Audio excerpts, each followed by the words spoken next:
Si un homme vient, sans arrière-pensée, en aide de toute manière à un ennemi, si, de son côté, l'ennemi, sans détour aussi, s'incline devant son bienfaiteur, c'est de part et d'autre la marque d'un grand caractère.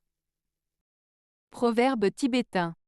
Ce proverbe tibétain souligne l'importance de la générosité et de l'humilité dans les relations humaines, même entre ennemis. Voici une explication détaillée. 1. Aide désintéressée.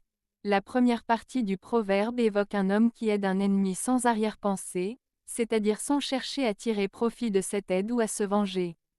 Cela montre une grande noblesse d'esprit, car cet homme choisit d'agir avec bonté malgré le conflit.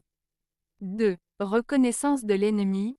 La seconde partie mentionne que l'ennemi, en retour, s'incline devant son bienfaiteur.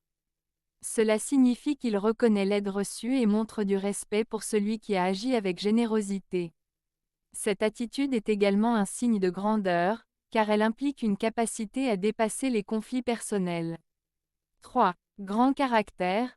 Le proverbe conclut en affirmant que ces comportements, tant du côté de l'aidant que de celui qui reçoit l'aide, témoignent d'un grand caractère.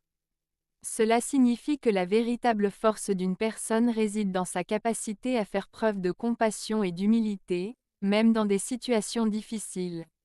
En résumé, ce proverbe enseigne que la grandeur d'âme se manifeste à travers des actes de bonté, même envers ceux qui pourraient être perçus comme des ennemis, et que la reconnaissance mutuelle renforce les liens humains.